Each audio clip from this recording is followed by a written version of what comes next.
அனைவருக்கும் வணக்கம். Welcome to evergreen guidance.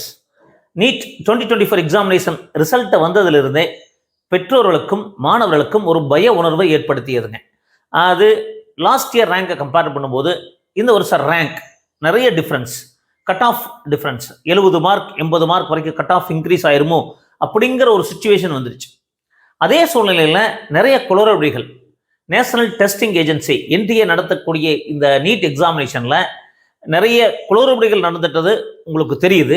அப்போ இந்த குளறுபடிகள் மீன்ஸ் அது நிறைய மாணவர்களுக்கு கிரேஸ் மார்க் அப்படிங்கிற டைம் பேஸ் பண்ணி கொடுத்ததாக இன்ஃபர்மேஷன்ஸ் எல்லாம் பார்த்துருக்கோம். அப்போ இது எப்படி ஒரு சில சென்டர்ஸில் மட்டும் இப்படி கொடுக்கலாமா?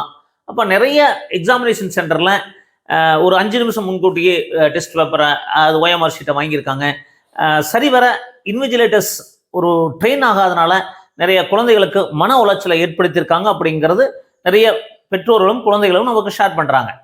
அப்போ இந்த சிச்சுவேஷன்ல மீண்டும் நீட் எக்ஸாமினேஷன் ரீநீட் நடக்க வாய்ப்பு இருக்குமா, இல்ல ரீ எவாலுவேஷன் வாய்ப்பு இருக்குமா, என்ன அப்போ ரிசல்ட்டை மீண்டும் பப்ளிஷ் பண்றதுக்கான வாய்ப்பு இருக்குமா? இது மாதிரி நிறைய குழப்பத்தெல்லாம் பெற்றோர்களும் மாணவர்களும் என்ன செய்யறது, வேற படிப்பை தொடர்றதுதான். ஒருவேளை நல்ல மார்க் வாங்கியிருக்கிற குழந்தைகள் கூட ரீ எவாலுவேஷன்ல மார்க் குறைஞ்சிருமா, இல்ல திருப்பி நீட் எக்ஸாமினேஷன் நடத்தினா நம்மளால எழுத முடியுமா அப்படிங்கிற பய உணர்வும், அடுத்தது என்னதான் செய்யறது அப்படிங்கிற ஒரு குழப்பமான சூழ்நிலையிலும் ஒரு பெற்றோர்களும் குழந்தைகளும் இருக்கீங்க. அதுதான் உண்மையும் கூட.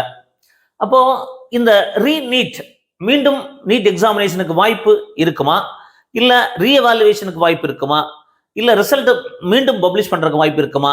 ஸோ இந்த சிச்சுவேஷன்ல ரீநீட் அப்படிங்கிறது சாத்தியக்கூறா அப்படின்னு பார்த்தீங்கன்னா ஒரு கஷ்டமான விஷயங்க. அது ஒரு என்ன காரணம் அப்படின்னா, ரீநீட் அப்படிங்கிறது ஆல் ஓவர் இந்தியா நடத்த வேண்டிய எக்ஸாமினேஷன்.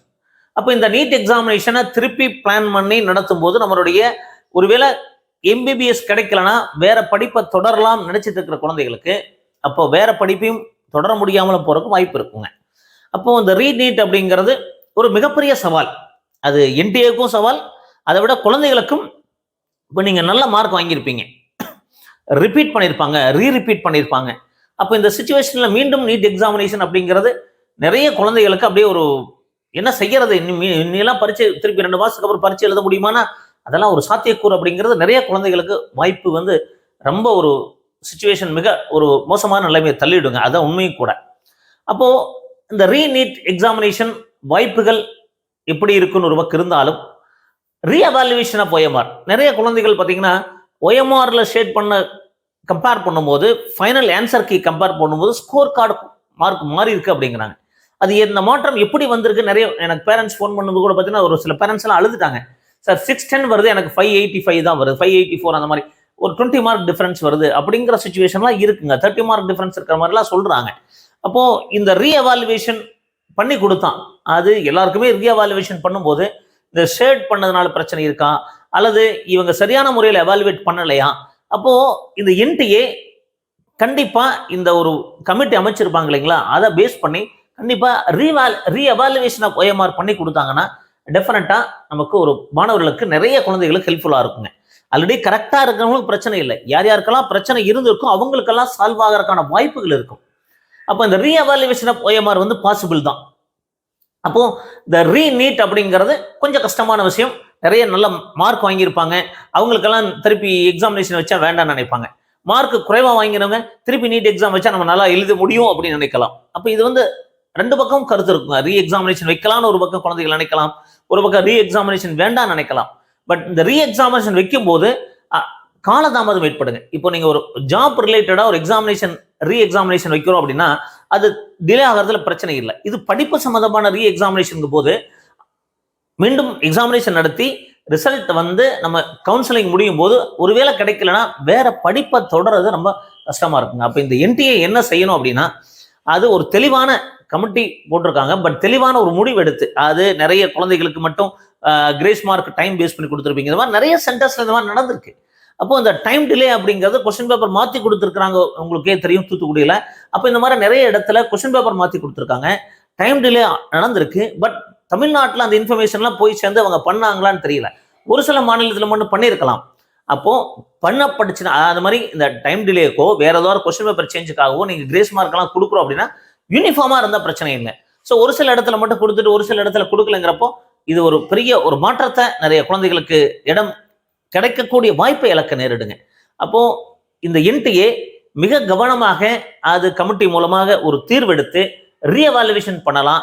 ஸ்கோர் கார்டை சரியான முறையில் மீண்டும் ஒரு முறை ரிசல்ட் பப்ளிஷ் பண்ணி இல்லாம கோர்ட் மூலமா என்ன சொல்றாங்கன்னு தெரியல.